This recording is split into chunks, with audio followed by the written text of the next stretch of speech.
Joined by Tevfik Aksoy, Chief Economist for Turkey, Middle East and North Africa at Morgan Stanley. Thank you so much for joining us today. Now, it's very likely that actually Prime Minister Erdogan will win a third term, but then it must become more difficult for him to sustain, that level of growth, but also deal with the trade deficit.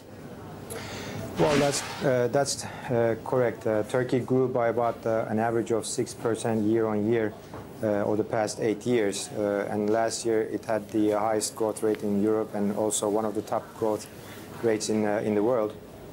This year is not going to be an exception. I think the growth rate will be higher than 5%. Again, it will be one of the highest in Europe. The good thing about this is the budget has also been performing quite well. Yeah. The budget deficit came down quite significantly against one of the lowest in Europe. But do you believe that Mr. Erdogan is the right man to actually address the weaknesses, for example, in the budget, but just in general, in the structural weakness that the country is facing? Yes, if the past record is any indication, the past 8 years, Turkey went through significant transformation, and this happened under the leadership of Mr. Erdogan and AKP.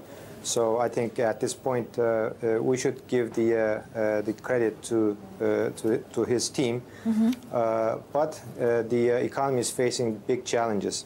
Yeah, and Fitch Ratings back in October said that actually changes to the constitution may mean that it could justify an increase in its credit rating. Do you believe that this will happen fairly soon, again, if the new government puts the right measures in place? If the new government puts all these measures in place right away, I think the likelihood of seeing an upgrade is high. However, as I said, the economy is facing quite big challenges, such as a big current account deficit and how it's going to be financed going forward, especially in light of what's going on in peripheral Europe and the ongoing risk aversion. This might actually delay the upgrade this year. However, when you look at the level of debt to GDP, which is coming down to about 39%, and the good fiscal performance, I think there's a good chance we're going to see some rating action in the next 12 months. Who do investors want to win on Sunday? I think the investors would want the status quo to be maintained. Because he's the one that probably just knows the strings and has, as you've said, done many good things for the country so far, economy-wise.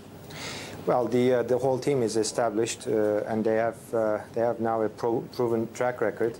On the macro side, I think investors are generally happy. They also know that there are certain challenges, and right now the central bank is engaged in addressing these, but they need to be supported further by the fiscal authority.